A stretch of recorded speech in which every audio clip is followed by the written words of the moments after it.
그래서 돈도 벌어야 되고 아이들도 교육시켜야 되고 뭐 그런 게 다 필요하겠죠. 그렇지만 그것이 전부가 아니라는 것입니다.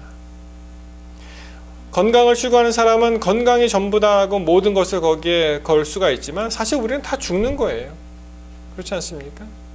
물론 건강을 추구하는 것은 중요한 것이지만 거기서 끝나는 것이 그것이 다가 아니고 하나님이 빠졌다면 그것은 아무것도 남는 것이 없다는 것입니다. 허탄. 그 다음에요. 허탄과 거짓말. 사실은 이 허탄과 거짓말 이게 이제 같은 맥락에서 이제 반복이 되는 거라고 볼 수가 있는데요. 여러분 우리가 살면서 거짓말 안 하고 살 수 있을까요? 이 세상이 우리를 그렇게 허락합니까?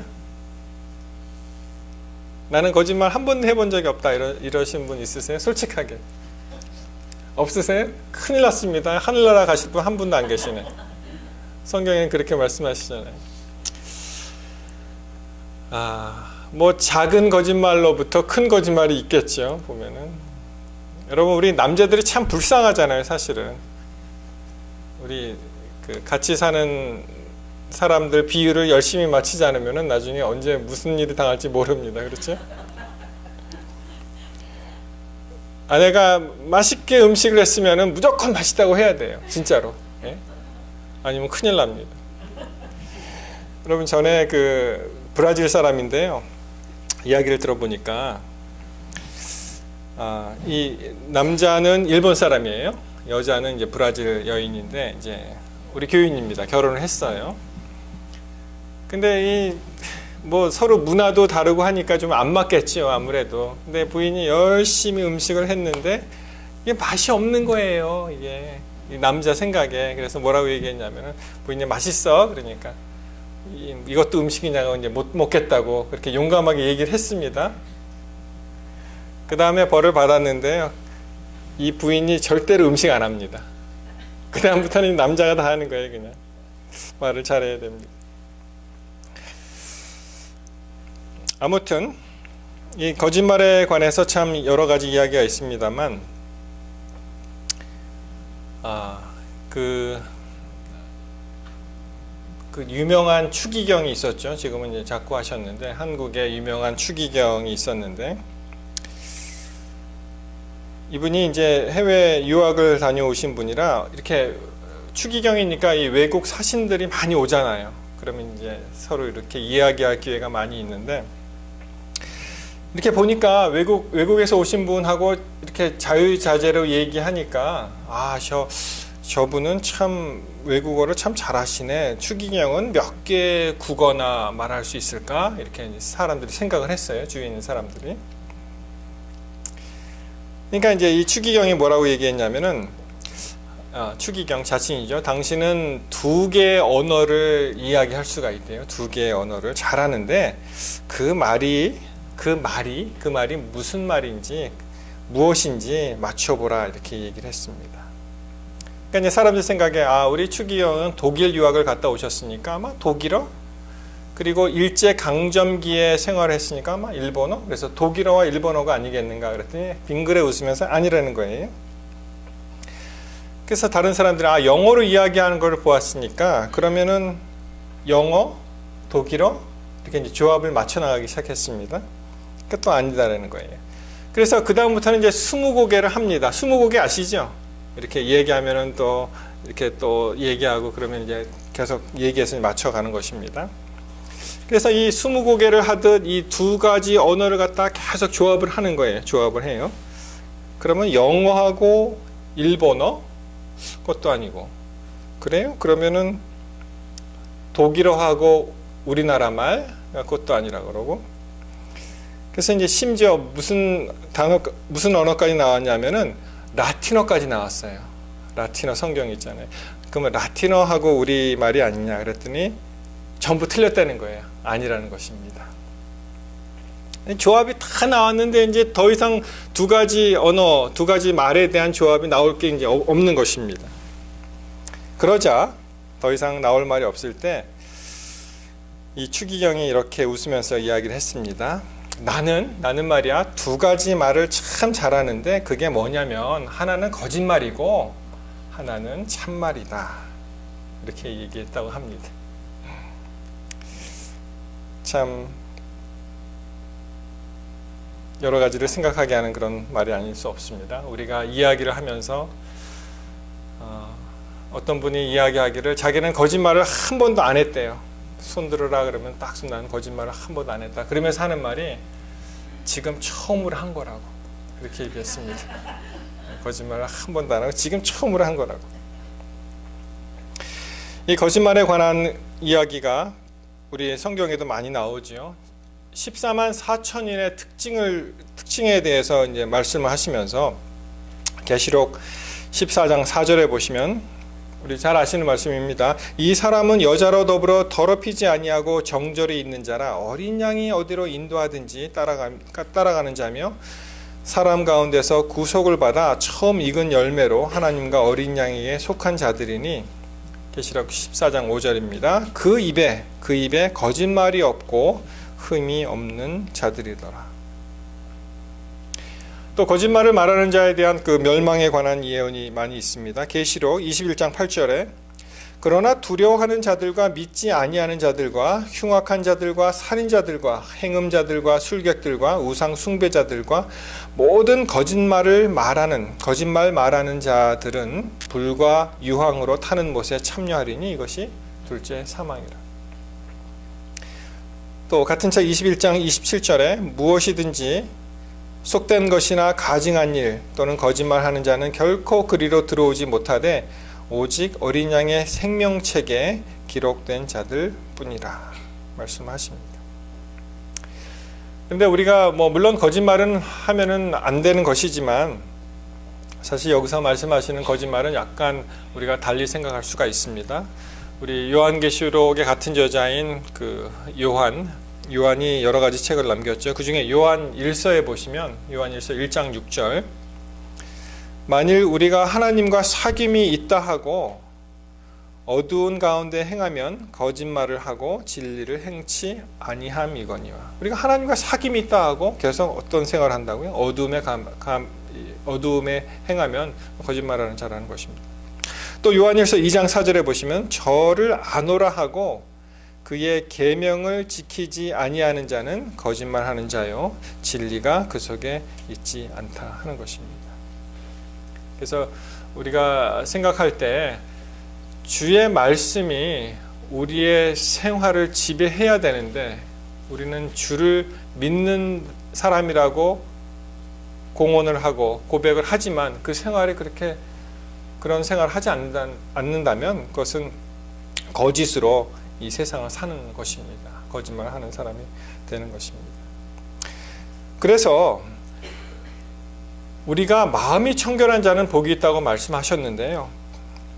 마음이 청결한 자는 한마디로 표현해서 전적으로 하나님께 매달리는 사람들, 전적으로 그 외의 것이 안 보이는 사람들이에요. 그런 사람이 하나님을 볼 수가 있습니다. 일편단심으로 하나님께 매달리는 사람, 일편단심으로 하나님을 향하는 사람, 그런 사람에게 복이 있다고 말씀하시면서 그에게 하나님이 함께 하실 것이라는 그런 약속을 주셨습니다. 이 청결이라는 이미지, 그 중에 우리가 도덕적으로 생각해 보았을 때 성경에 한 인물이 있습니다. 그가 바로 이제 욥이라는 인물이 있습니다.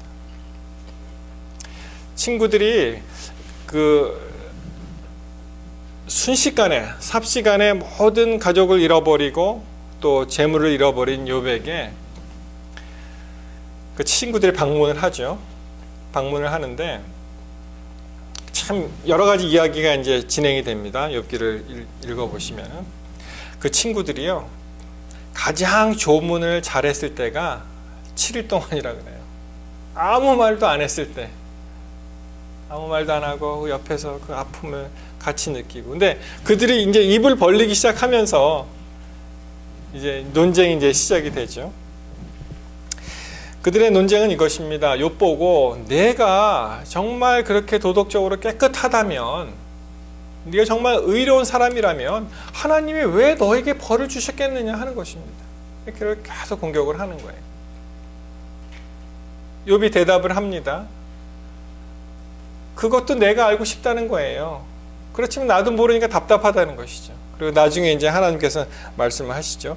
그런데 우리가 이 청결이라는 이미지와 욥의 고난과 함께 생각해 보았을 때 이런 것입니다. 여러분, 이 금 재련을 할 때요, 금을 갖다가 이제 이 순금을 뽑아낼 때 불순물을 제거하잖아요.